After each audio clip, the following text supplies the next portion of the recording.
Welcome to Chapter Chumps, a reading podcast where three regular guys read a book and then talk about it.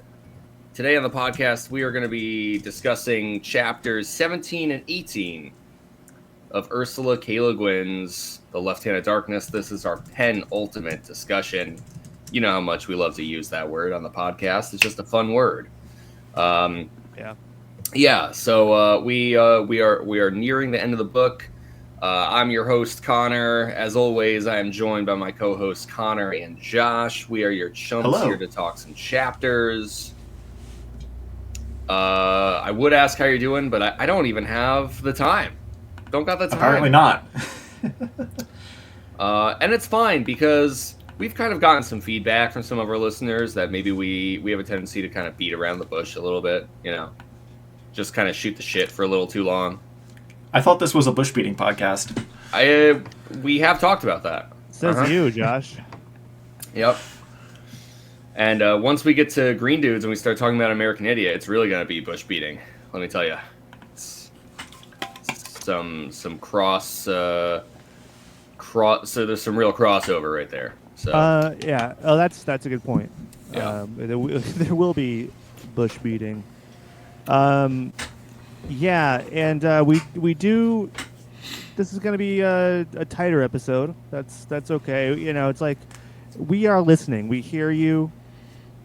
We see you. We hear you. We have other obligations tonight.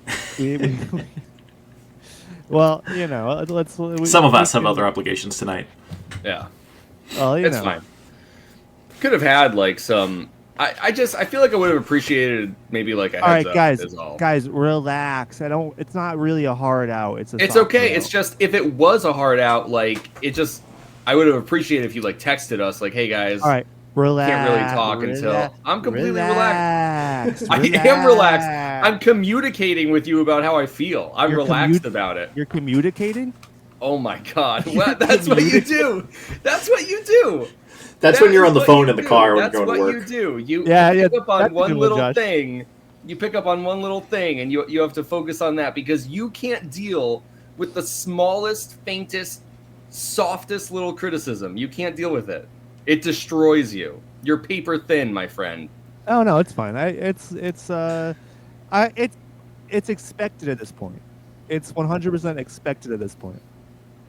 What is? This isn't our first rodeo, buddy. We've had plenty of rodeo almost every day. These kinds of off the handle reactions to very small changes. To very small changes in the plan. Nothing's off the handle. This is a normal reaction. My reaction is normal. Right. Okay. All right. Cool. Yeah. And you're the one. You're gonna make totally normal. Because I said communicating or whatever the fuck. Yeah, I just thought that was funny. All right. I think it's funny too. I think it's good. It's good to communicate your feelings. It is. It is. But just your feelings, not your criticisms. He can't handle that. Right. Yeah. Oh, no, criticisms can be part of the feelings. Those are valid. Those are totally valid too. Totally Doesn't sound like it. Doesn't sound like it. Oh no, I mean, you know, Connor, I see you. I hear you. But he's not listening. But I'm not listening. Yeah. Connor, maybe you and I would develop better communication skills if we had to traverse across a glacier for 60 days. Yeah. That might be what we have to do to kind of get over this this miscommunication that you and I have been having. Communication. Yeah. Sorry. I think our voyage would go a little bit differently because I think we would fuck. Yeah, I mean, if one of us was in Kemmer, it's like, what are you gonna do? You know? I think we would end up going there. What are you gonna do? It's like, it would be hard. It would just be hard for us to resist. I don't have control over that. You know? Yeah, we have no self-control. That's just nature. That's just nature, man. You know. So, anyways, yeah, let's talk about. We kind of already cat's out of the bag. I spoilered. I had been predicting. Spoilered all over myself. That also would happen a lot in the tent. Yeah, that's true. I had been predicting that I felt like pretty sure this was going to be it. And as the chapter was building towards it, I was like, oh my god, it's really going to happen. I'm going to get to tell Josh I told you so. And then And then the tables turned. Now look at me. So, oh well. I mean, yeah, it's fine.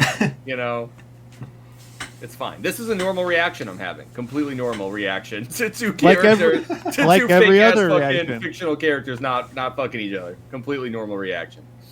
Mm-hmm. So let's talk about it. Chapter 17. Let me pull up my notes here. Well, 17 is the creation myth. You're right. Here I am. It's all of 2 full pages. I'm getting ahead of myself. Yeah, Page chapter 55. 17. An Orgoda, I really can't talk tonight. An Orgoda? I don't know. A creation myth. An Orgoda creation myth. There you go. So, yeah, this is just like 3 pages, like Josh has said. It's very, very short. And, I have a few things to mention here. But, yeah, I guess the brief overview here. It is indeed a creation myth. In the beginning, it's just sun and ice. And the sun thaws out this glacier, and these ice shapes form into beings, and they then create the land and the sea, and then like all the living organisms to populate. And then from there, some other crazy shit happens. The people awaken and start killing each other. One person just tries to kill every other human. Yep. And then, wouldn't you know it, you're left with, like, this pair of brothers at the end. And wouldn't you know it, they fuck, at least, And then, and then things sort of end with darkness again, in a way. And, where we're sort of left with that. So, Josh, do you want to start us off here? Tell us a little bit about, did you make heads or tails of this chapter? What is going on? I mean, I followed it about as well as I could follow, like, early Greek myths, if you just read them straight up. It's very abstract. And the whole time I was reading this chapter, I was just trying to think about what it could mean was coming up in the last 3 chapters of the book. Yeah. Because it wasn't connecting to anything that we had read previously. I was also thinking about that story of the 2 opposite tribes fighting over land, and then the 2 princes meet and fall in love. And that story is like, maybe there's some parallels with that, but no, it's just 3 ice creatures, beings, get created by melting ice in the sun, and they make everything, and one guy wakes up and becomes Zeus. Yeah. So, kills all his brothers, and then makes everybody else with his last remaining brother. Yes. Yeah. So, it was a weird one, and I honestly, like I said, I don't know how this is going to tie into the rest of the book. It could just be a little bit of world building, for all we know. A non sequitur. But yes. Given what we've read so far through this book, I'm hesitant to just write it off as such at this time. Indeed. All right, Connor, anything you want to add or say in terms of this chapter here? Yeah, it's just it's a nice little slice into their world, and in the tradition of many chapters in this book so far. And I think Josh is right in that we'll look into how it informs the remainder of the book. It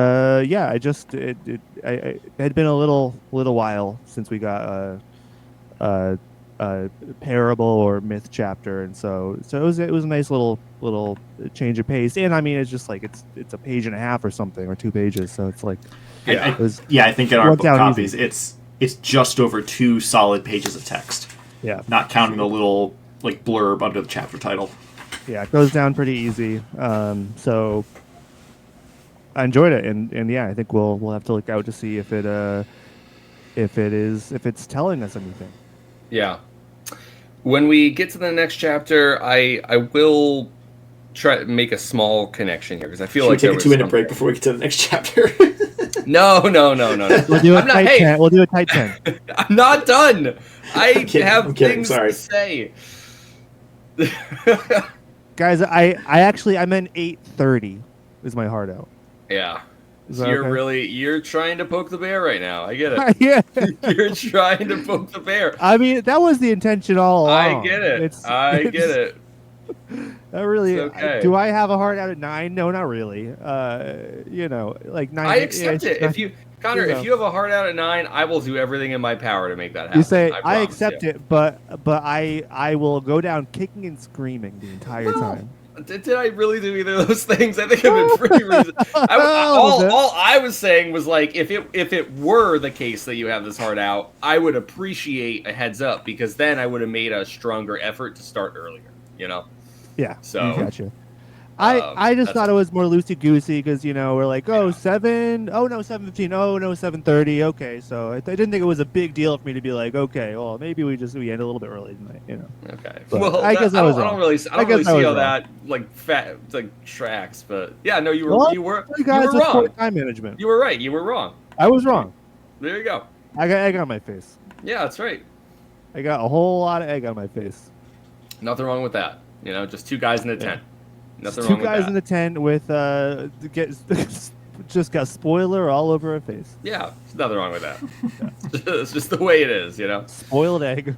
I almost ate some moldy cheese when I came home today, and I Isn't always that just cheese? I always have to stop and think is there anything wrong with eating it? I didn't, because there is. But Well, I mean, only for I think biologically only the French can eat moldy cheese and be fine. yeah, That's what I've heard. The rest of us can't handle it. right. No, that's like their inherent traits as French people. Yeah. That's true. You can look it up. So a couple quick things I wanted to mention on this chapter here.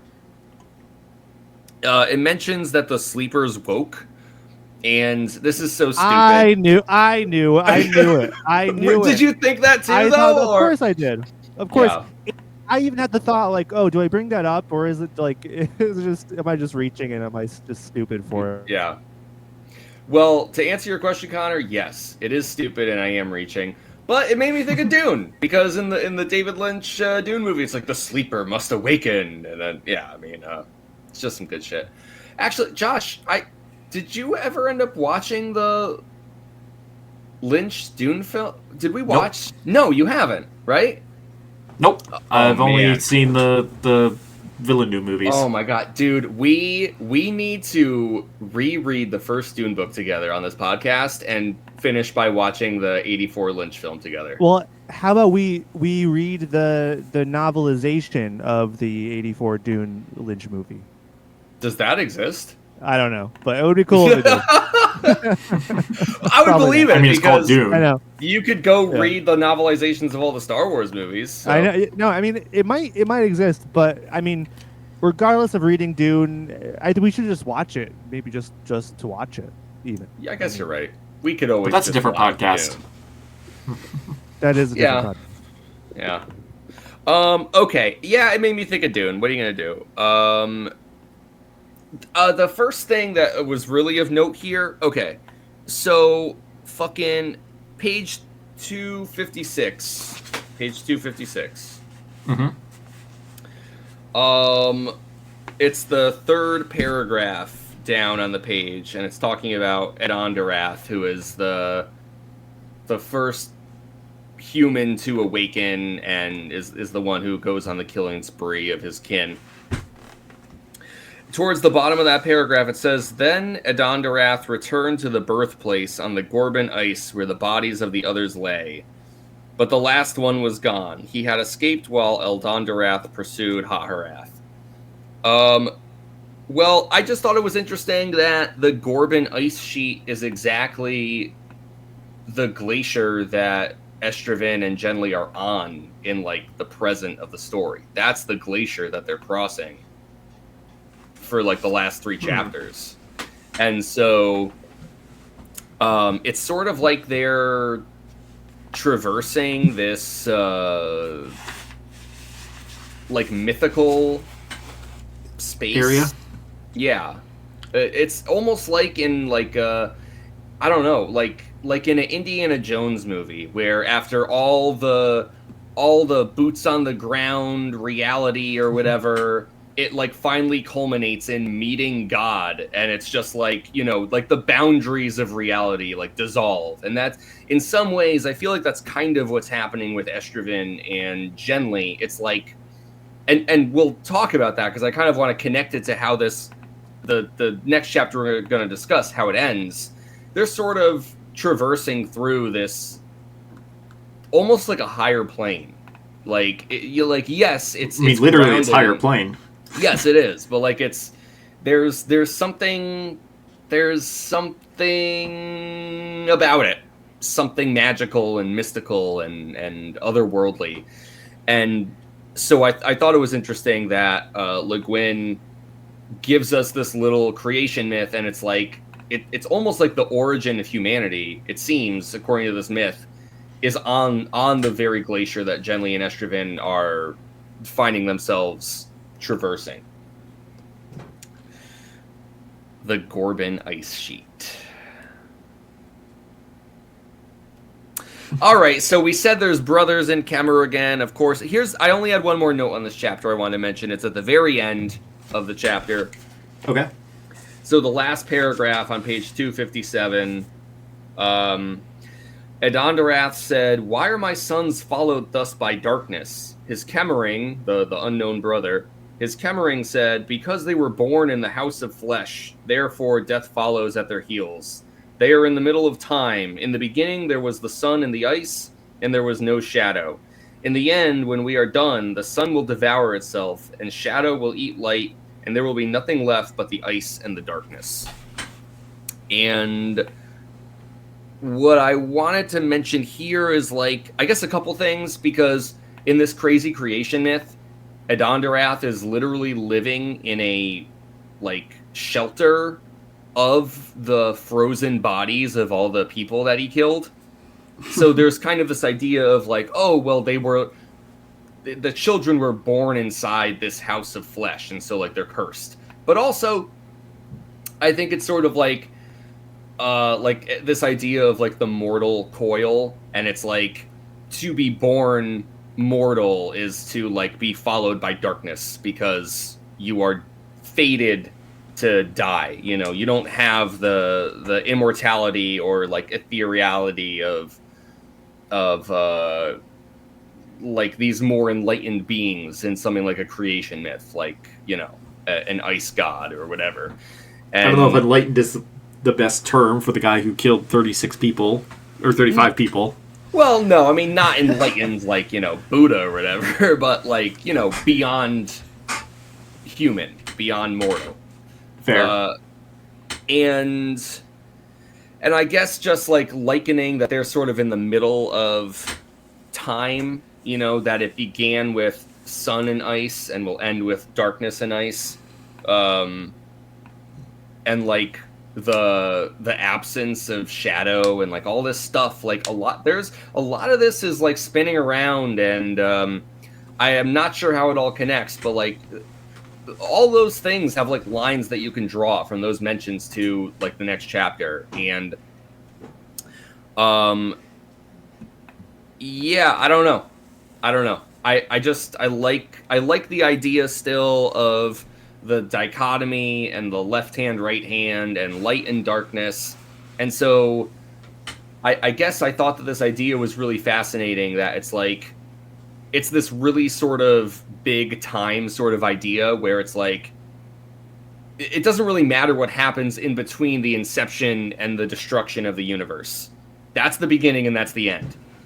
And we know that in the beginning there's nothing, and at the end there's nothing. And everything in the middle, no matter what point you fall in the timeline of the middle, is arbitrary.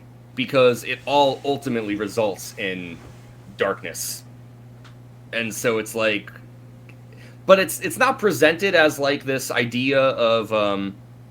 what's that called? When you're fucking... You know, you think nothing fucking matters. There's a term for that, like a philosophical term that I can't think of. Whatever. Sorry. Anyways. I can't think of it either. The universe starts with light and ice, and it ends with darkness and ice, and we're all just living through the long middle. So says the creation myth of Organa. Or at least that's what I took it to mean. So. All right. Yeah. Yeah. And that's it. I'll have a bit more to say on some of those things as we get into the next chapter, because I do think some of those ideas are circled back around on. But that's really all I have to say on this. Yeah, no, definitely. Thank you for your rundown and thoughts. They're appreciated even if we don't have much to offer or jump off of. I know, buddy. I know. But thank you for communicating that to me. Do you mean communicating? Yeah, I do. Yeah, thank you for communicating for that. Yeah, anytime. Absolutely. Absolutely. Okay. So, chapter 18, On the Ice. This chapter,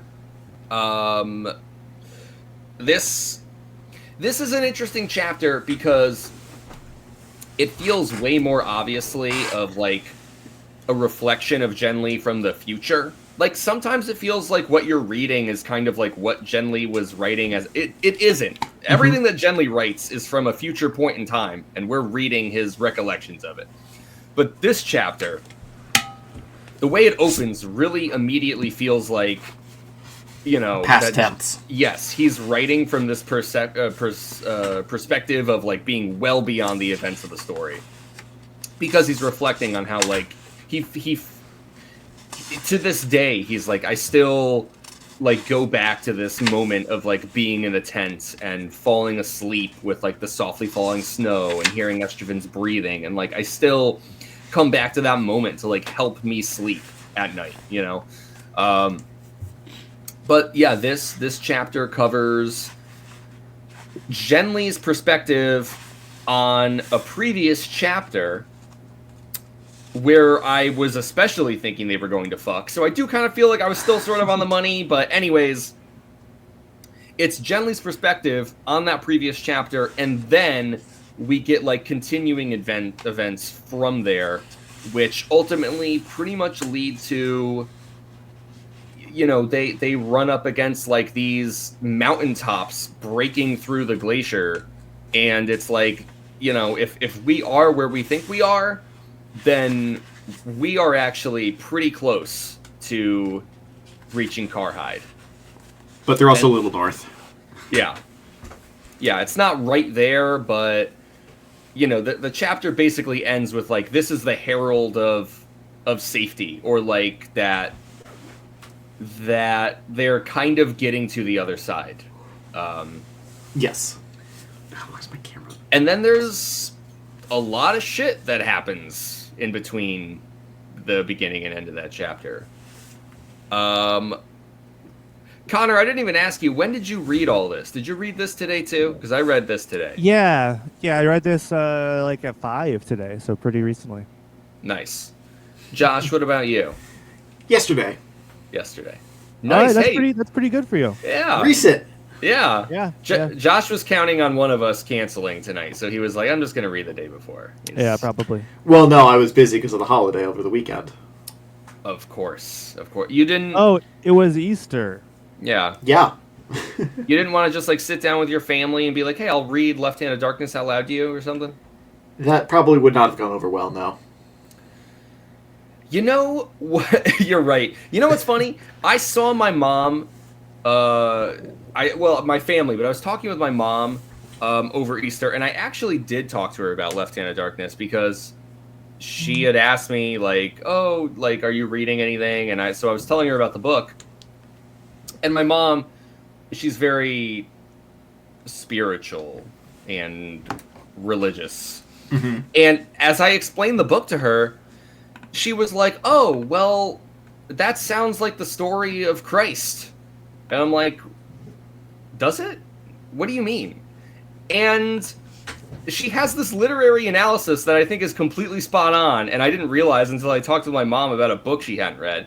But she was like, "Well, you're kind of explaining that this lone person comes to this planet, essentially showing them a better way, and because of like the squabbles and the conflicts of like the humans on the planet, uh, it seems like they might not accept him, and they might not get this other, they might not take this path to enlightenment or to like like a better existence. Or I mean, ultimately, if you want to draw the comparison like my mom was thinking of, you would essentially say that Genly is the Messiah, and that the Ecumen is like the kingdom of heaven, and that Genly has come as this Messiah figure to show them the way, and yet, he's denied, and I mean, and attempts made on his life at like every turn. Like, it's not just that he's not listened to, it's that his message is denied to the point where there are threats to his life. We don't know how the story ends, so we can't really draw the whole Christ parallel here, but I kind of felt like she was onto something there. Yeah, it's surprising how many stories can be made into a biblical allegory. Yeah. But no, I'm impressed. That is pretty spot on. Yeah, I'm actually surprised we haven't seen that comparison yet, or heard that yet, or thought of it. So every sci-fi is Dune, every fantasy is Lord of the Rings, and everything is just a biblical allegory. It's all the Bible. Bless you. Thank you. Bless you. Yeah. Hey, bless, and you blessed me. Wow. And you. Yeah. Wow. Amazing. I'm not sure where Greek mythology falls into that. Oh, that's the Bible too somehow. But anyways, good job, Tina, on uncovering that. Yes. Yeah, I think. Sorry, I had to sneeze again. Damn. Yeah, I Bless thought. You again. I thought that was really, really something. Anyways, I think I was just saying how fucking this chapter goes, and now I got Connor. I was gonna ask you, what'd you think of this chapter? Yeah, I mean, I really, I think this might be my favorite chapter of the whole book thus far.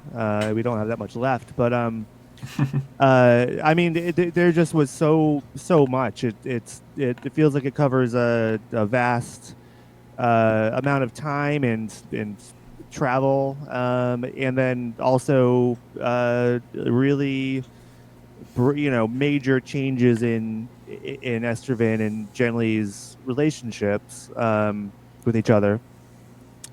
I mean, it really kind of feels like I mean, this feels like the chapter that we've been waiting for, in a lot of ways, where we kind of acknowledged previously in the last few chapters that they finally are, seeing each other for who they are, but in this chapter, Genly really kind of realizes that there was still one aspect that was kind of that he was guarding himself from, and I found that very interesting. I mean, first off, the first half of the chapter really is generally kind of detailing their daily trek through the ice and the snow, and their daily routine is fascinating to me. But yeah, with them in the tent, with nothing else but each other,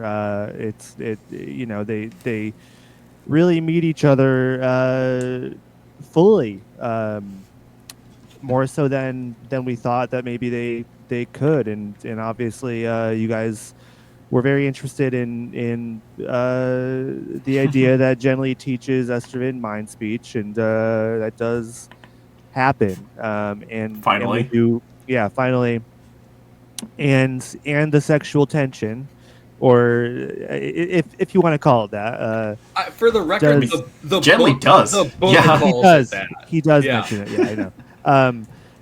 That does come to a head as well, and it's faced head on.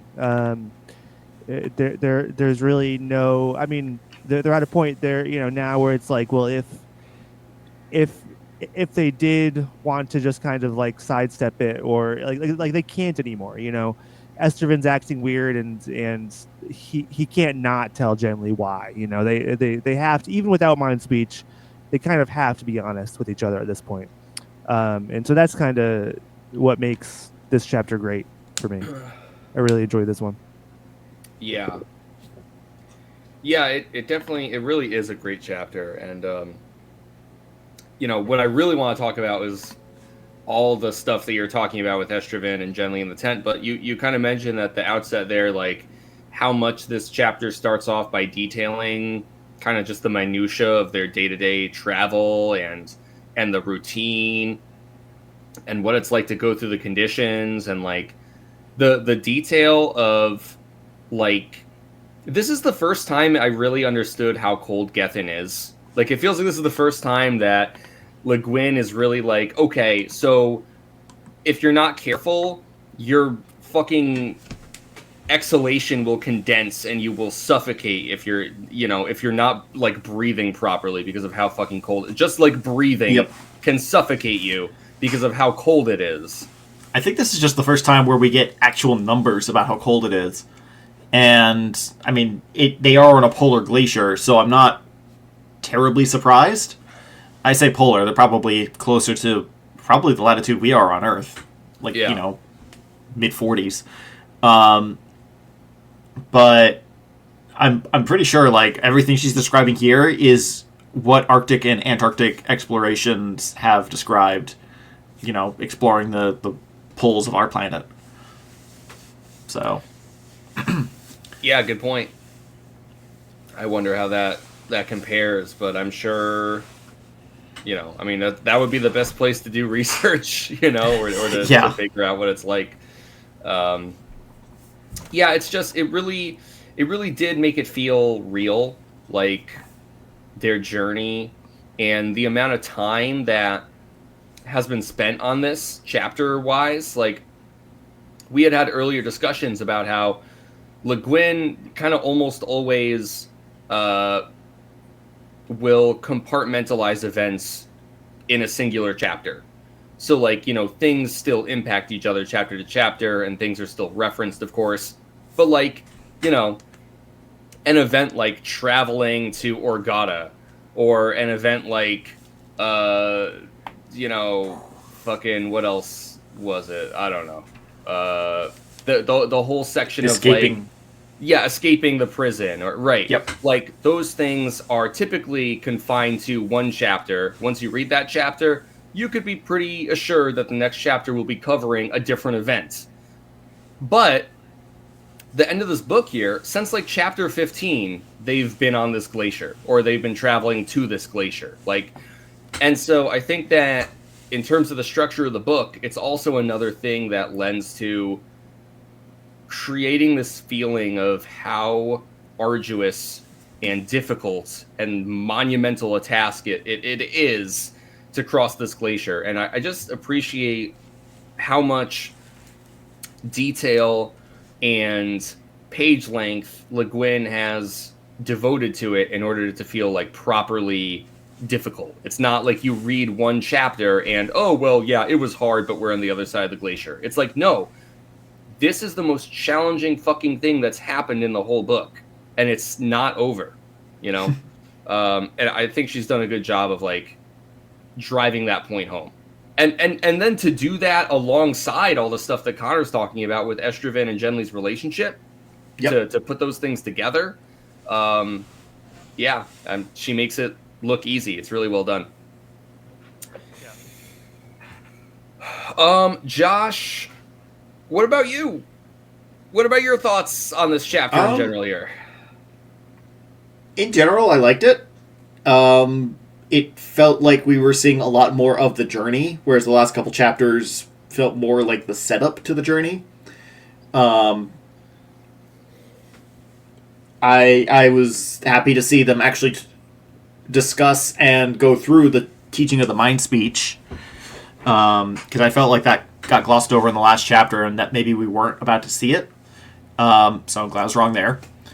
And there were a couple lines that actually managed to stand out to me, and I've lost one of them, but one of them is on page 268. All right. It's the very first line on that page, and it's right when Genli is realizing what's going on between him and Estroven, and realizing that that they should not act on these tensions and feelings. And so the line is, a profound love between two people involves, after all, the power and chance of doing profound hurt. And then the follow-up line was... So that line actually made me stop and think for a little bit. Partly because I was half daydreaming about something I'm working on, and it kind of resonated with that.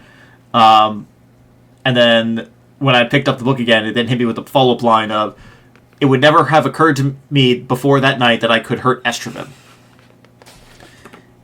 And it's a great 2 lines on Genli's realization of who and what Estroven is and means to him.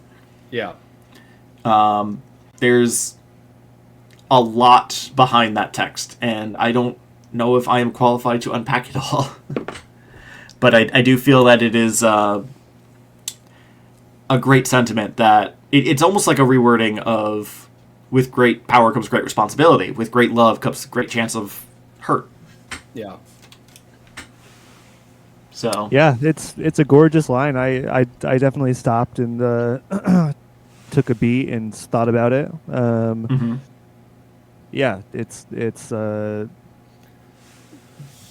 meaningful. I mean, it's something that you read, and it's so honest and real, and I feel like everybody can just like be like, oh wow, that's like a universal truth almost.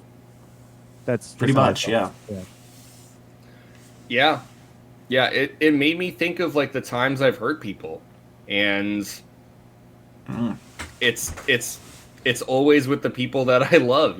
It's completely true, because if you don't have that love with someone else, then how could you even wriggle your way into them to hurt them in any way that matters? Yeah, but I hadn't thought that hard about it. Yeah. Or rather, I hadn't reflected on it in that way.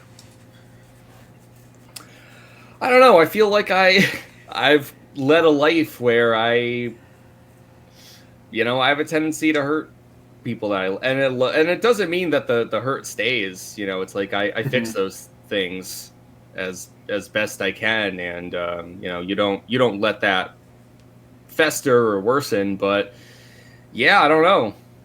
Well, I know I've hurt people. It sucks. That's called being human. That's just the line we walk. If we want to love, we will be in pain. People will cause pain to us, and we will also cause pain towards other people. And just makes you think for a second, guys. I'm sorry I said we have a 9 o'clock out. That's good, because I don't know if I can finish up in 42 minutes. Now I'm worried. I didn't mean it, guys. Hey, 42. What do you know? 42? Hey, maybe that is a good... Yeah, you know what? Maybe we'll just finish up there. Connor, I love you too, buddy. We can finish up whenever you want. It's all good. Well, thanks for listening, everybody.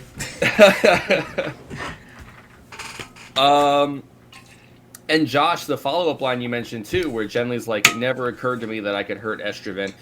Yeah, like that really struck a chord with me too. It's like we've talked a lot about how a lot of this book, it feels like it's easier to slide into Genly as the point of view character, even though we get a good amount of Estrin's perspective, but it just feels like you're set up to have Genly be the POV.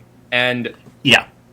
And in that sense, Estraven just already feels a lot more impenetrable and hard to, like, understand. Like, he's always at arm's length.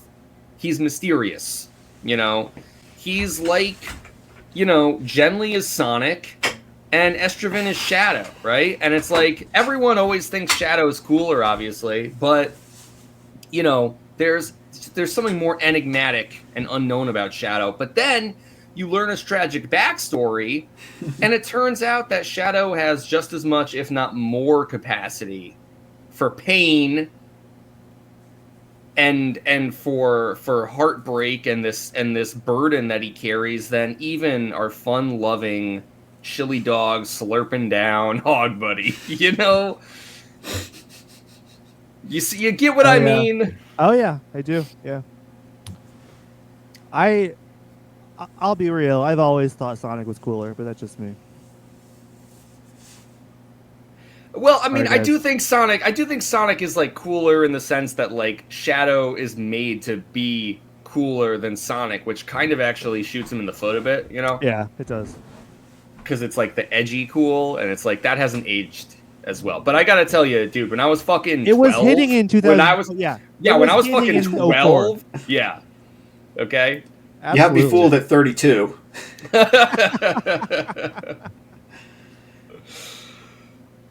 I mean, I will not fight or argue against anyone who says Shadow is cooler than Sonic. I think there's an argument made on either side. Well, it's just, for me, I'm not going to say I've always seen through the edgy veneer, but I've always been more attracted to the actual, like, earnest, sincere characters. I remember. Now, when you say attracted, be very careful with the Sonic fandom. You know what I mean, buddy. Yeah. We've all seen those memes. I know, because I remember growing up watching Digimon with Connor, and Connor always thought the Tai was the coolest, and I always thought the Matt was the coolest. Yes. And that was everything I ever needed to know about our personalities. That says it all right there, really. I have no idea what the fuck you're talking about. Come on, Oh, Josh dude. has never seen Digimon. I never saw Digimon. Well, he didn't watch Pokemon, so how could he watch Digimon? Yeah, it seems Fair. like... The Pokemon thing was more like parental oversight, and Digimon was just, I straight up missed it. Yeah. It was it did kind of get lumped in with Pokemon, but I just straight up missed it. I had people get excited about it. I was like, Digital Monsters, I guess. I don't even like the theme song as much when it pops up in, like, theme song compilations I listen to.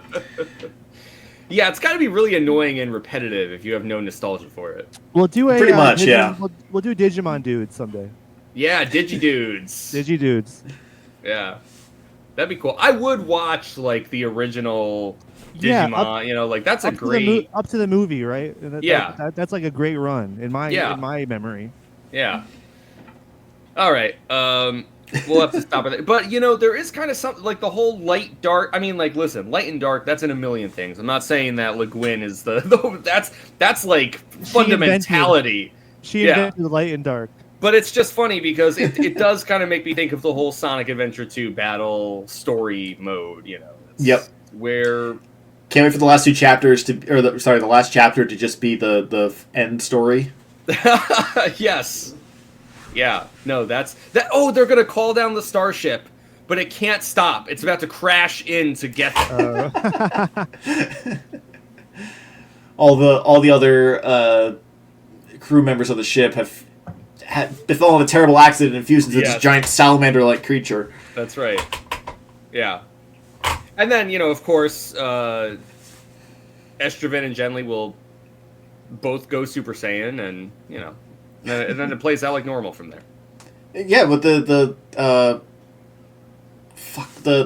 monk shit they've been talking about. Oh, yeah, the Yomesh. Yomesh. Yeah. Yes. Oh, they'll enter Doth. Yeah. Yes, that's it. There we go. Yeah, no, it writes itself. It's easy once you think about it for 2 seconds. I think we just put together the HBO miniseries for this book. Yeah, someone's trying to crack the code somewhere, and it turns out the secret is just make Sonic again. So, all right, we should talk about some actual shit here. Let's talk about what's really going on with Estraven and Genly. There's no need to wait around. What's up, Josh? The page right before this one, 267. I am kind of going where you're heading at the same time, I think. That's fine. It's this page, the first paragraph, I think, is when Genly is really starting to see Estraven and fully accept him. And it actually starts on 266. Okay. And this paragraph really, like, I don't know, resonated, a bit eye-opening for me. And then, I won't read the whole paragraph, but it's one at the end of 266 that starts with, "And I saw then again, and for good, what I'd always been afraid to see, and I pretended not to see in him, that he was a woman as well as a man. Any need to explain the sources of that fear vanished with the fear. What I was left with was, at least, acceptance of him as he was." And just the continuation of that paragraph was, like I said, it kind of resonated. It was, it's definitely the moment that Genly, in the modern parlance, sees Estraven and starts to understand him. And it just says it straight up says in the text, like, accept it that Estraven is both man and woman. And reading that paragraph, I realized, like, yeah, Estraven, when described from Genly's point of view, and generally throughout the whole book, is described primarily as a male figure, which, come to think of it, is unusual for the Gethans. And he's probably the only Gethan who has been described as predominantly male throughout the passage of time of the book. And this paragraph kind of made me realize that. And it's also just kind of eye-opening as it just in the real world sense of, like, oh, this is kind of what this must be what it means to truly accept someone for who they are, and I don't know, give me a better understanding of what it means to accept people who are not like you. Yeah, and that block that Genly has, that's just like, he doesn't even realize it's up, until that moment. Like, he doesn't even know that he is wearing, foggy goggles or whatever, and blinders, yeah. And I mean, the entire book, Josh, you're right. But I mean, even for most other Gethenians or whatever, he describes them like as momentarily, oh wow, well, he looks feminine in this moment, or oh, for a second there I thought, I like there was a tenderness about this person or something. And so it's like, finally, it's just a crazy realization, because it's hard for him to even conceive of it until he's suddenly, like, it just like smacks him in the face. And obviously there's with Josh, what you're saying about seeing people who they like, who they truly are, and accepting them for who they are, and getting past those hurdles. Obviously it's super relevant for today, especially this last week, like, there's the UK put into law these anti-trans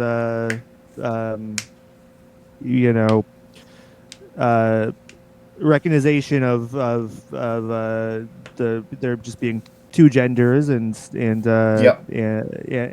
I mean, it's a fight. It's something that we can really, we need to be smacked in the face ourselves, I guess. But yeah, I can think of a few people who could really use a good smack in the face. Yeah, yeah, absolutely. Yeah. Where's Will Smith? I know he was good at that. Yeah. We should apologize. We should apologize to him. Yeah. We gotta send him around like Wowbagger, and he'll just like systematically slap each individual person in the face. Actually, that can be his like repentance. Is we can use his skills to slap people who needs good slapping, and then that's right. And then we'll invite him back to the Oscars. Yes, that'd be a beautiful full circle moment. Yeah. This time Chris Rock is gonna slap him. Yeah, that's only fair. But we'll all cheer. There'll be a tear in all of our eyes, and then they'll hug at the end. And then they'll hug, right? And some other stuff. So, man, yeah, and the some whole other stuff. I know that's. They'll I don't hug know. and some other. So we went from the HBO pitch to the Tumblr pitch. I don't know. I don't know. This chapter's got me all scrambled up. This shambles got me all scrambled up. You're talking about the after party? Yeah. Connor, Diddy's in prison. Ooh, I'm not gonna go there. I'm not gonna go there, buddy. I could see where you were headed. I could see that it was not there. It was not. I'm there. just saying. It's not gonna fly in this podcast. Yeah, no, I know. Isn't it funny how nothing flies on Gethin? They just can't even conceive great of it. Segue. What a great segue. This is what I do. That's what you're. This is essentially my job. Is what I consider it to be. Everything else. Too bad we don't make money off of it. I know. No, really, what I wanted to talk about was oh right. So Genly seeing Estravin as a woman. And a man. And right, and having those blinders up, like it's especially ironic and ridiculous because Genly's coming to this planet as an alien, of course, and there's so much emphasis on like Genly not being seen for what he is, and Genly feeling like he's on the outside and not accepted. And you would think like, as the ambassador here, as this ambassador going to alien worlds to try to bring them into this ecumenical union, that, I don't know, you'd have to be a little more open-minded. Like, I'm not sure how else to put it, And yet, it's like, we talked about this in our last episode with like Genly and his masculinity, but like it's like Genly's still carrying all of these like preconceived notions and all of this baggage with him, where like he's going to an alien planet, but he's still kind of just expecting, he's kind of expecting them to be like him. And it's like he never figured out Shifgrathor. He admits to that in this chapter here. He is like only now just, after 2+ years of being on the planet, he's like finally understanding this like deep-seated truth of like this people, and yes, I think it largely pertains to Estravin because of their relationship, but yeah, it's like, I'm just trying to say, like, Genly has made such a big to-do about needing to be seen so his message can be, and it's kind of like this selfish, like, I think in this moment he realizes kind of the selfishness in some ways of what he's been doing, because he recognizes that he has not offered Estravin, and indeed the other citizens of Gethin, what Estravin has willingly given him since day one, it seems, which is to be seen. And so it's like kind of crazy that at the end of the book here, Genly is like, oh, it's sort of like, no wonder things have been so difficult for me. It like he's the one who was coming with, with like his defenses up, when he needed to be lowered the whole time in order for this to work. Yeah. Yeah, I mean it's true, and I love that conversation about Shifgrathor where he's like, I don't even know what that is, what that means, and so we kind of Yeah. That reminds me that Ashford just kind of briefly mentions that it comes from an ancient word for shadow. The hedgehog. Yep. No, and it makes me. Maybe this is the connection to the previous chapter that I was missing until just now. The shadow Shithgrafor is the shadow that follows every Gethin. It technically was Godin creation myth, but Yeah. obviously they mean every Gethin. And so Shithgrafor is less a code of honor and more a the skeletons in everyone's closets, effectively. Yeah. Yeah. So the burdens that shadow them. Yeah. Yeah, good point. Yeah, that's a great point. So yeah, it was a finally we get an explanation for this word that's been tossed around since chapter 1. Yeah. I mean, so much of this shadow lightness thing is culminating more and more. Yeah, to see that like even Shifgrathor has its origins in that. I wasn't sure what to make of that, but Josh, I think that's a really excellent connection to be like yeah, like could it not just be the the fucking ball and chain attached to every Gethenian? Yeah. Yeah, and then I mean that ties into the discussion that they have with yeah, I mean it's Estervin asking, oh, like why does the Ecumen do it this way? Why is it so hard for us? And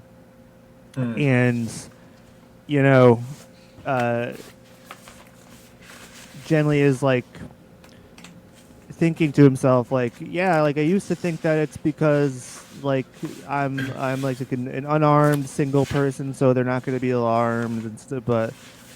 But maybe it's like all like it allows me to absorb the culture more. Like it changes me just as much as I'll change them. Like So I found that interesting. Yeah.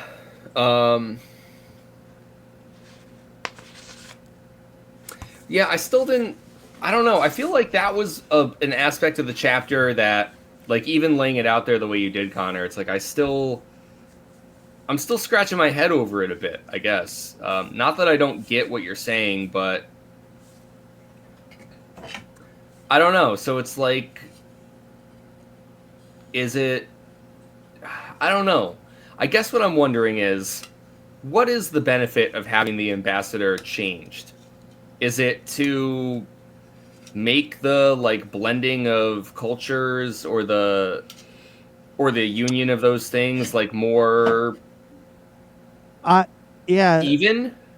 That's a good question. I feel like it's because you need somebody to be able to truly understand the culture or the society.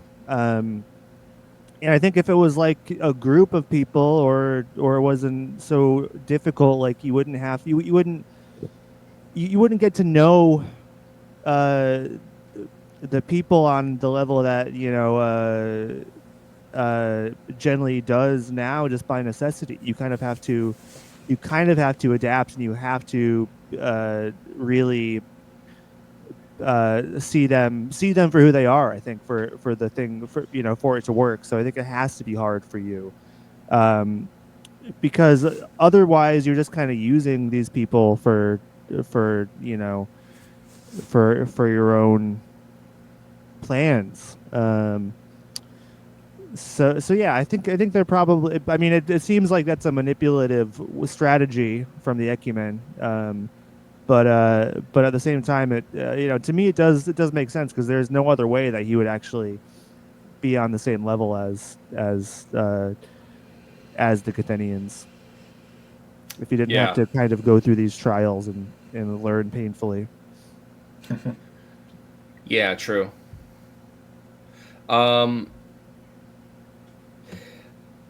Josh was saying something before, the whole thing about the shadow and Shifgrathor and how that connects to the creation myth. And by the way, I agree. I like what you said, Connor. I didn't have anything else to add. So Yeah.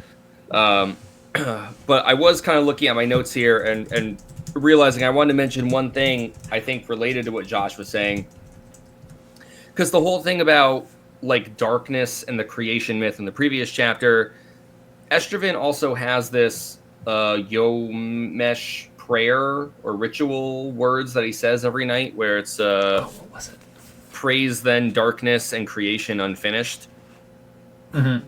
And so it seemed relevant because you get creation in capital. It's like creation unfinished. I don't know. It's like what's and praise the dark. It's like, I don't know, not to just be too obvious about it, but usually people aren't praising darkness, Yeah, reading that was like, is this how... I was reading that, I was like, is this how, like, all the dark evil cults that are, like, ingrained in fantasy story societies just kind of happen? Yeah. Like, people are just like, oh, they're harmless, and it's like this sort of, like, chant and stuff. It's like, oh, no, they're actually just, like, literally praising evil, and I don't know, it is, like you said, strange and unusual to see anyone praising darkness because it is so ingrained in our culture and society that darkness is a manifestation of evil. Yes. I say wearing a black shirt. And I'm wearing my white one, so I got you beat. But yeah, I mean, I think that's part of like the alien culture that Le Guin is trying to portray here, because to them darkness is not associated with like evilness or negativity or things like it doesn't seem like they have those same connotations, and right, I think it's just a fact of life. Right. I think there's kind of like a sacred darkness and sort of like a recognition that like, I mean, I think it's all just the duality where it's like, well, if they have light, then yes, there has to be darkness. And, one... Eventually the darkness will swallow the light. Right. One does not have to be, like, better than the other. It's not that one's good and one is bad. It's that they're two halves of the same whole. You can't have one without the other. Except, actually, I guess you could have darkness without light. You can't have light without darkness, So... yeah, I don't know. I guess I'm not sure what else I have that, like, I wish I could make a stronger connection there, but just that Estraven had this ritual, and it's like, okay, yeah, like, you see more into his like, Yomesh training and that side of him, but yeah, just, I don't know, I guess just the impact of, like, darkness. And I don't know, creation unfinished was really interesting to me because it sort of sounds like we just read the creation myth, and assuming that is the creation that maybe they're referencing. When we talk about like our own creation myths, like with Adam and Eve or wherever you want to draw from, God doesn't get interrupted, like creation is done. They did it. They made it. And yet, like, here there's this idea of creation unfinished, and I feel like with the creation myth it's almost like, I don't know if it's so clear as to say like things go wrong, but I mean, they make like 37 people or whatever, and one guy kills 36 of them, so yeah.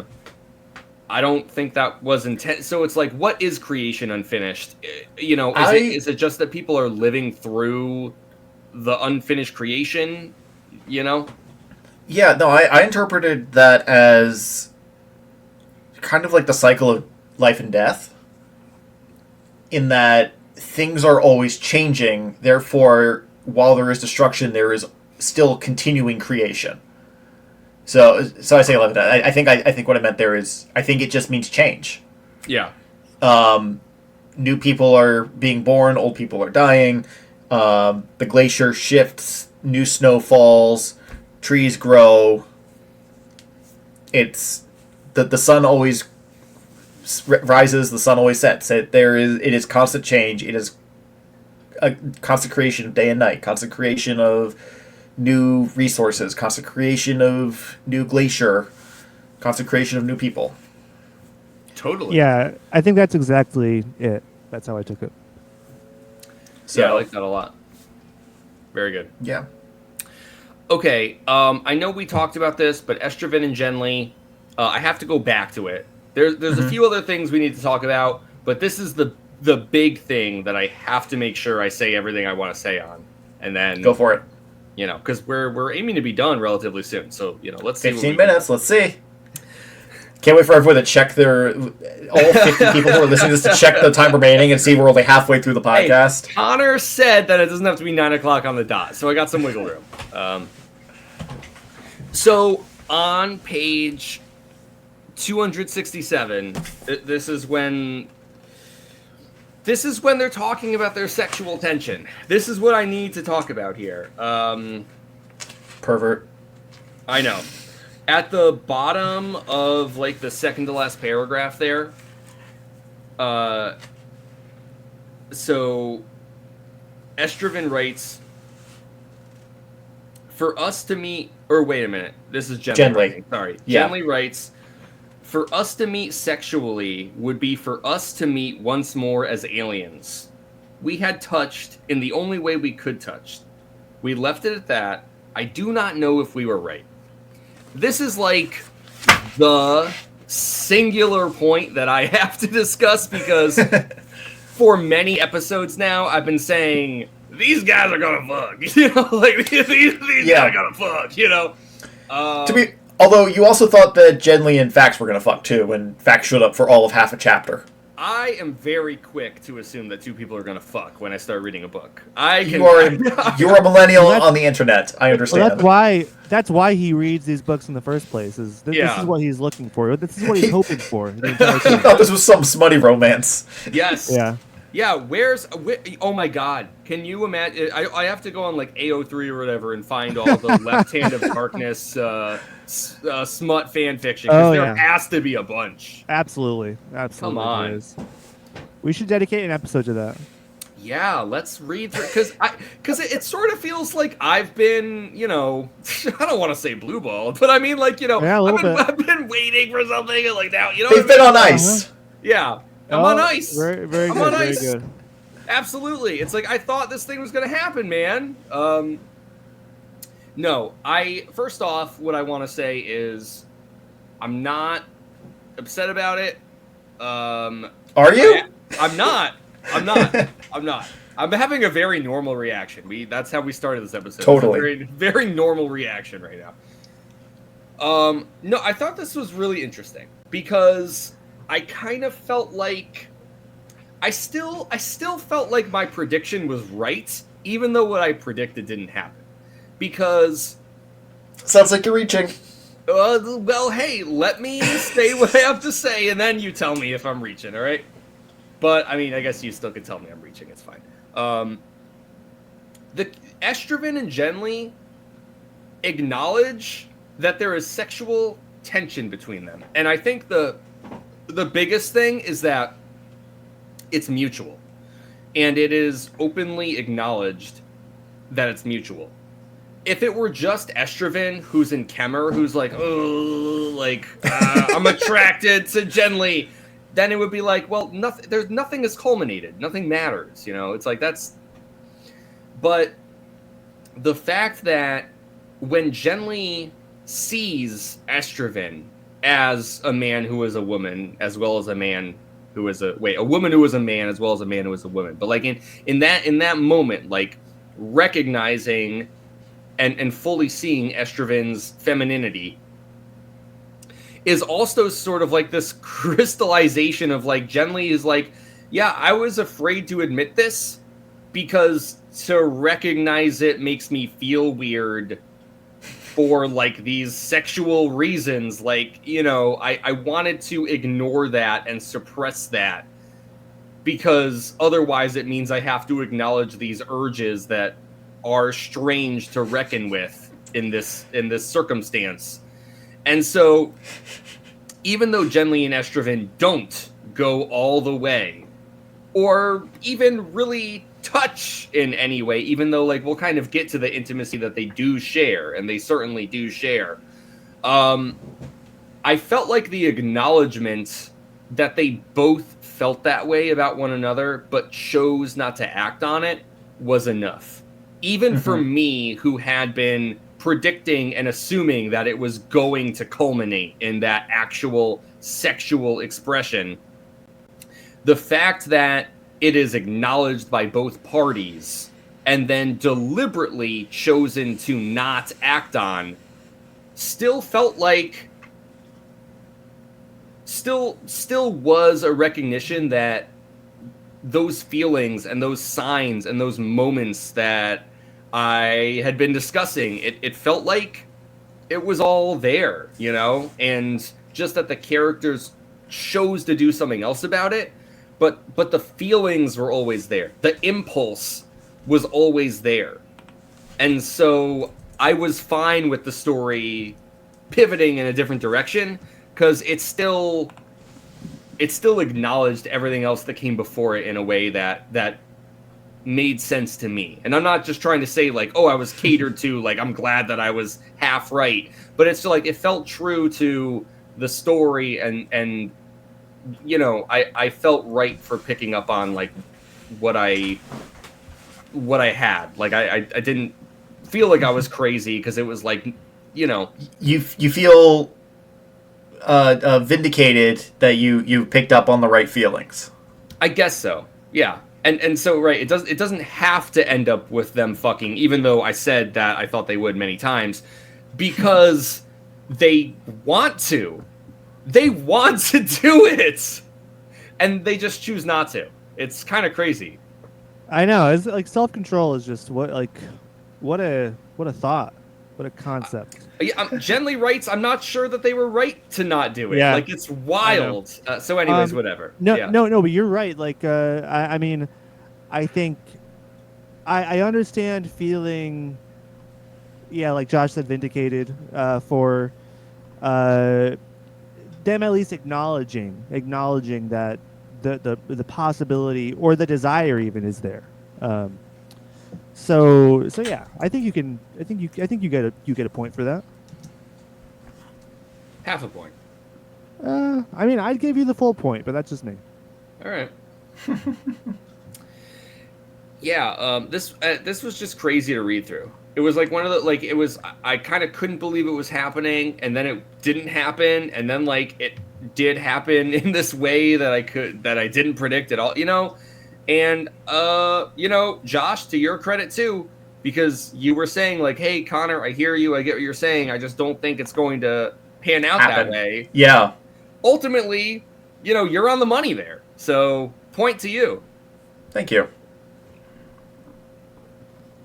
Connor, no points to you, sorry. Well, I mean, You lose. Good day, sir. Having read the book before, I did say when you first posited this theory, I did say, well, I don't want to spoil it, but it doesn't really pan out the way you think it does. Right. I think I did mention that at some point. No, you did. And then That sounds about right, yeah. Josh was like, spoiler, and I was like, no, but it's really not. You know, Yeah. So. All right, well, I'll give you half a point. Me and Josh are tied. You're all at right. half That's point. fair. That's fair. I wish I could give you the full point. It's just my hands are tied, you know. Okay. So, the paragraph that you read for us a minute ago. Yeah. There's part of it in the middle. We had touched in the only way we could touch, and for some reason, that metaphorical touch that he's talking about, like they connected. They didn't physically touch in the way that you wanted them to. I'm sorry. But this metaphorical touch of connection, for some reason, was making me imagine the Sistine Chapel with David and God, like the fingers reaching out, and the whole their whole conversation about why the Ecumene made Genly come here in the first place, and that Genly's realization that he had to change to become part of Gethin so that there could be a connection, just kind of reinforced that image in my head. Even though you can't really chalk one of them up to being God or Adam. Although I guess you probably could say Genly and Estraven fill those roles respectively, if you wanted to do that. I don't know if that feels like it gives a weird power dynamic between the two of them that doesn't exist. But my point is, like, that image of the two reaching out to, like, touch is kind of what was in my mind, even though they didn't really do that. Sorry, the thought kind of petered out there. Yeah, well, I think that kind of leads into, like, the very real... I feel like this is like the other where I'm like, okay, they didn't fuck, but it's like the very real intimacy that they do share, because like this kind of connects to the mind speech thing, you know, where it's like to see themselves like unguarded. Yep. Which is very difficult for Estraven. Like, so, and we should talk about the mind speech thing, but also yeah, like we should. Just like going back to what we were saying before about like how, you know, those who you love, you know, you have the capacity to hurt and all that. It's like, I think one of the biggest things here too is that there is an admission that Genly and Estraven love each other. That there is a love that they share, and like Genly just writes that down, like that they have that. I mean, I think Estraven kind of writes it down in the previous chapter too, and I also realized when I remembered that this chapter Genly seems to imply that he is reading Estraven's journal to some degree, or is aware of what Estraven has been writing down. Yeah, right. So there's either a lot of intimacy between them in that regard, or he's just been reading Estraven's book for some reason. And what if that reason is because Estraven dies by the end of this book? Who knows? Maybe Genly dies. Ooh. I don't know. I really got some feelings, like the whole part where Estraven is like, once you get to Karhide, you should tell the king this and this and send down the starships right away. And then and Genly's like, oh yeah, and like you'll be all right? Like you'll be good. You'll have a place to. And Estraven's like, yeah, I'll be fine. Don't worry about me. And I'm like, listen, I know that I was wrong about the whole fucking thing. I'm not saying that I'm not, but I do want to acknowledge, as I was reading through this chapter, I kind of felt like maybe this is telegraphing that only one of them is going to make it out, and I think that survivor might be Genly. So we'll see. Yeah, I mean, I was joking because clearly this chapter is written by Genly after the events of the story. Yes, but I do also think there is a decent chance that Estraven may have a couple death flags and will not survive the rest of the book. Yeah. Connor's drinking water to hide his So, do they opinion. share a final death kiss like Rey and Kylo at the end of The Rise of Skywalker? They better. They better. They better. And then There's a Genly whole changes 1 or his 2 name. points in our final ranking, depending on that, apparently.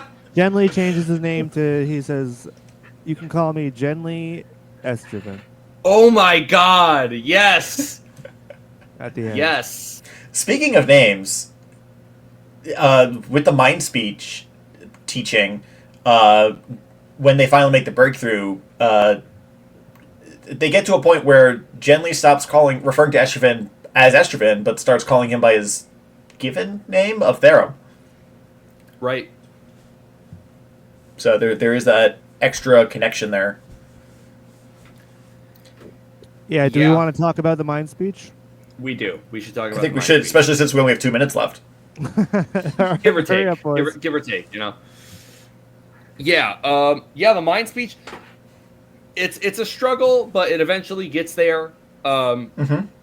It's great, obviously, that it's like, hey, here we are, because Josh, you had mentioned, where's the mind speech? It's like, yeah, so here we are.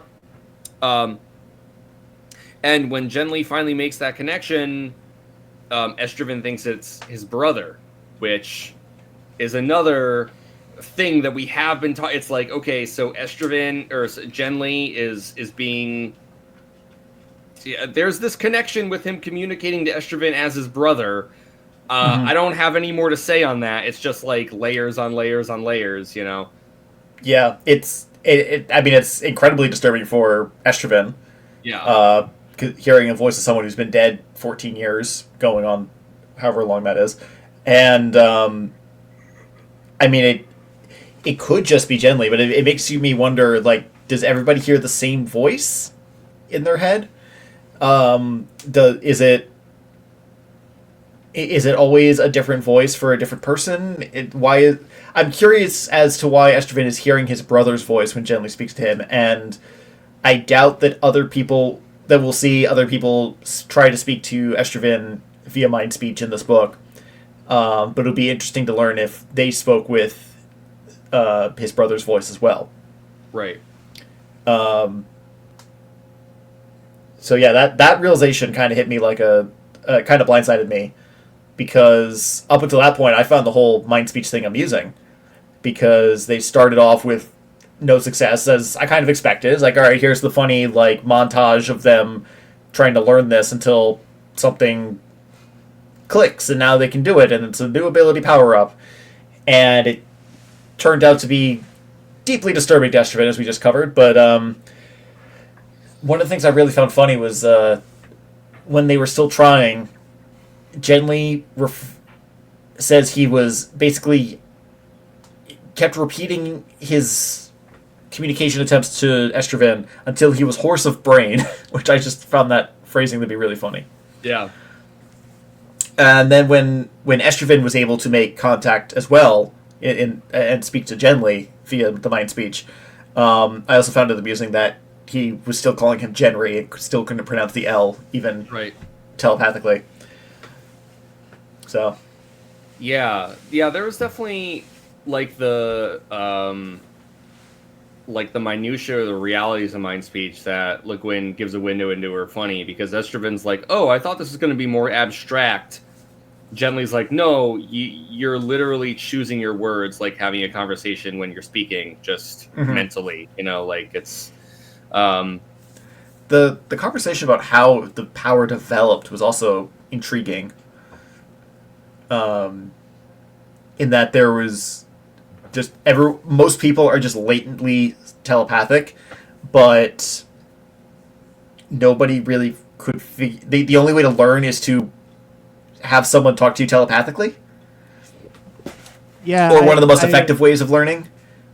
I love the kind of comparison where it's like some societies don't, like, there's simple things that they can learn, but they just don't ever stumble upon those answers. Right, and they gave the example of like high culture and civilization, they never figure out how money works or something like that. Exactly. Yeah. And then the one that I found really interesting, which I think was one of the other lines that I wanted to bring up, was Genly mentions that his society 3,000 years ago had not comprehended the concept of zero, did not know how to use zero. And this makes me wonder where this is in our timeline, because we know it's like the 94th Hainish cycle or something like that, but 3,000 years ago would put it... I mean,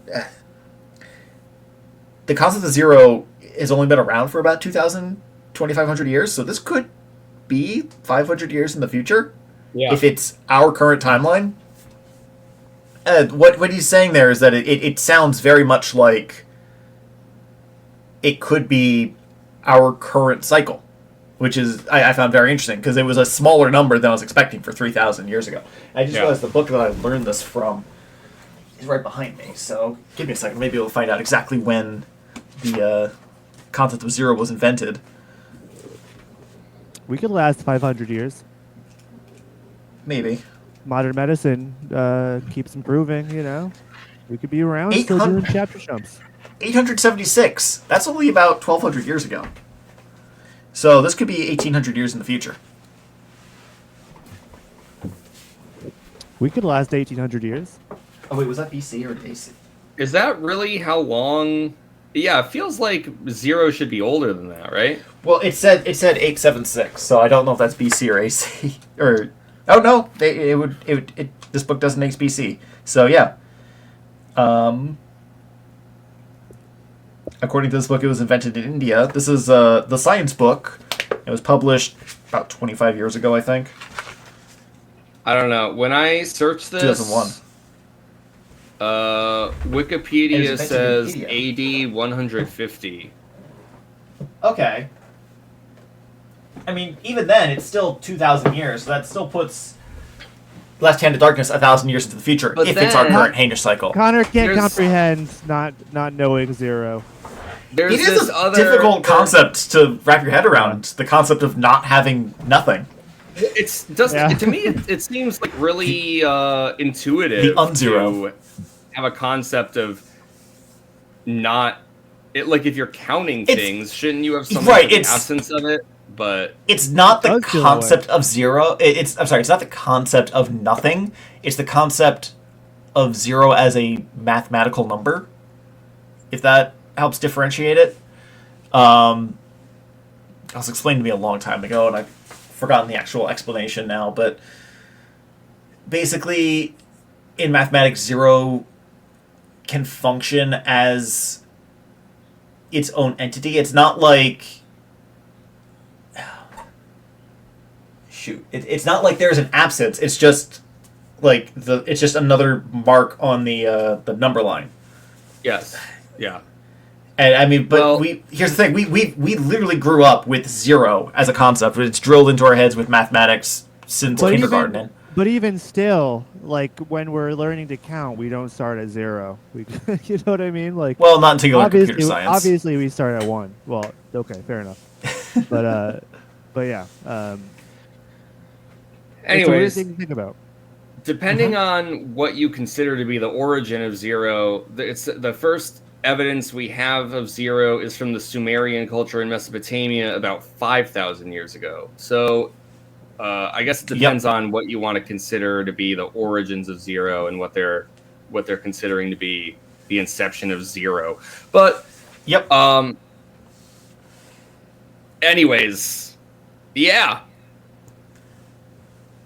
It just made me wonder what the fucking timeline of this book is compared to our current timeline.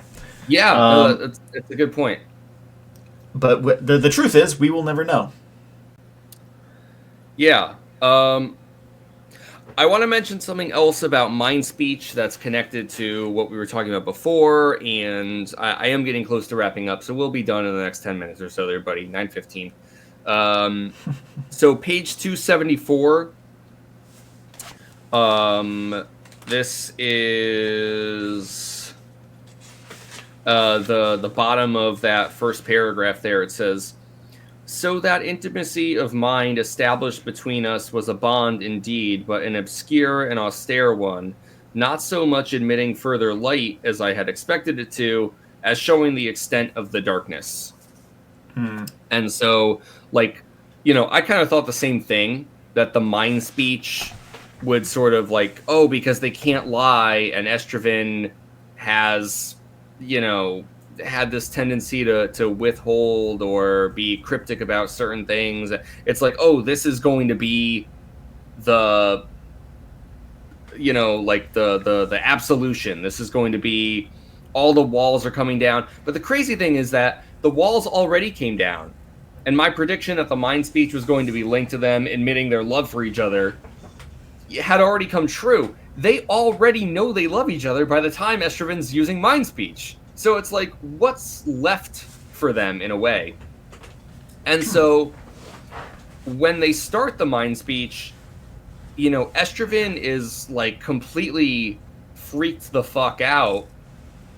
Understandably so. You're right. I also like Genly's, you know, indication of like, well, you live your whole life without mind speech, you think that like there's like a wholeness about you, you know, you have all your senses, and the the the awareness of mind speech is also like an existential awareness of like what other senses can I potentially lack. You know, it's like, what do I not have to experience the universe, or like how limited is my understanding if telepathy is real and I could just learn it because an alien showed up. So it's a humongous thing. What to grapple sane person with. would think that men could fly? Yeah, exactly. It's a humongous thing to grapple with, even if it's not your dead brother's voice talking to you from like the inside of your head.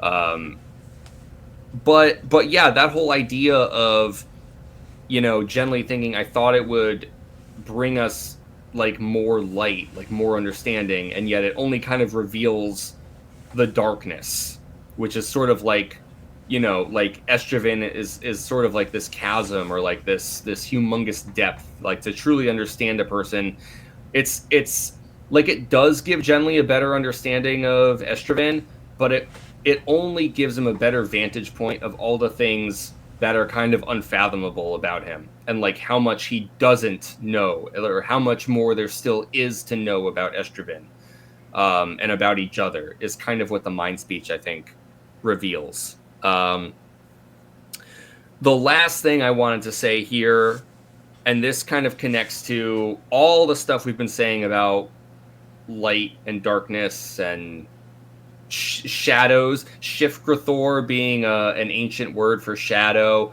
and talking about the creation myth and how things start in light and ice and how they end in ice and darkness. Everything about light and darkness, everything, all the myths. I feel like it all kind of coalesces in this moment at the end of this chapter where they're leaving the tent and they step out into this like white infinity where the sky and the horizon and the land and everything is a uniform perception. And so it's like they have no grounding. And not only that, but importantly, nothing is casting a shadow. And Estraven describes it as entering the unshadow, which is like a very Yomesh idea, the unshadow. Right. It reminded me very much of like those dreary, overcast days where there's just no direct light anywhere. It's just, but it's like all around them at this point. Yes. And this whole thing with like Estraven, with Genly, I think kind of being likened to Estraven's brother through the mind speech, through many things that we've talked about, but like very directly compared because of the mind speech. We kind of realize when you look at page 279, the very bottom, that last paragraph on page 279, it says, towards the middle of Nimmer, after much wind and bitter cold, we came into a quiet weather for many days. If there was a storm, it was far south of us down there, and we, inside the blizzard, had only an all but windless overcast. They're in the place inside the blizzard. The very first parable that we read in the story. Yep.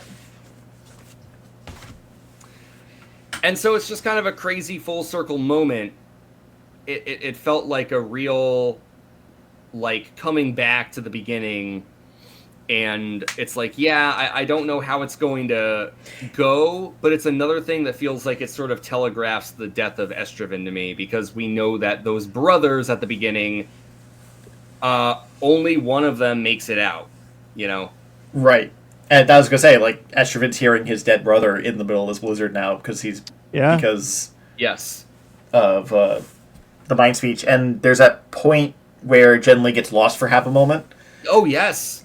And in a panic reaches out telepathically, and they don't talk about it after that because it's, I guess, embarrassing for both of them, or just painful for both of them. And that, I don't know, could be another like connection to that original parable that we read about the brother in the blizzard. Yeah. Yeah. Yes. Yeah, absolutely. And I mean, they do feel love for each other like brothers do. Even though in this world brothers can fuck. So that doesn't them wanting to do that doesn't mean it does nothing to dissuade the parallels of brothership. But yeah, no, I think you guys are spot on. Hopefully everything works out well. Though that's all I have to say. Yeah, I hope so too. But I don't expect that it will. I guess we'll see. Next time.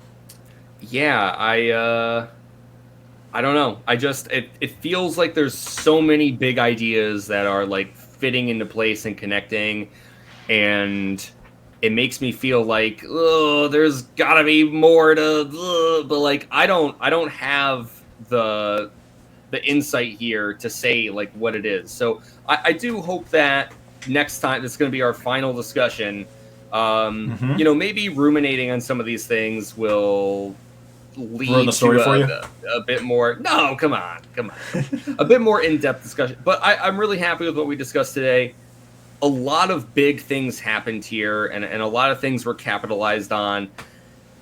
I have no fucking clue how this story is going to end, even with the foretelling that happened earlier in the book, where Genly, I keep saying Estraven, where Genly's like, oh, so is Gethin going to join the Ecumen? And they're like, oh yeah, totally, it's going to happen.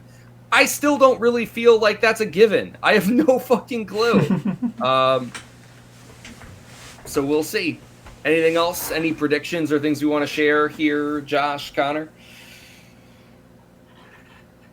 No, I think we covered. I mean, we were fortunate we only had one real chapter to talk about today.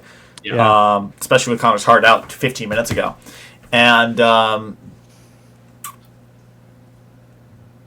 next week's going to be more difficult because we have 2 long chapters. I think we have, I was looking at it, it's like 40-ish pages. And then we got to do our final, like, full wrap-up of the whole book. So, buckle up, everyone. This may be a short one. This may be a short penultimate episode, but the ultimate episode is going to be quite a doozy. Well, I mean, next week we're starting our new format of hour-long episodes, so we'll have to fit everything in.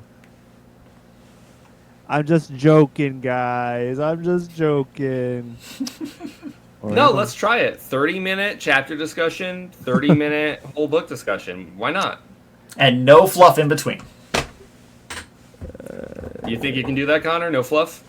I'm not the fluffer here. I'm not the fluffer. You've been known to fluff. Let me tell you, you have been known to fluff, buddy. I quit that. I quit that long ago. I stopped that long ago. Anyways, folks, thanks for listening. If you want, you can follow us on social media. We are at Chapter Chumps on Twitter and Blue Sky. You can send us an email at chapterchumpspod@gmail.com. Please leave us a nice review and a 5-star rating on Apple Podcasts and Spotify and anywhere else you can leave podcast reviews. Get ready for the exciting finale of The Left Hand of Darkness next week. And most importantly, folks, until next time, unshadow the unhedgehog.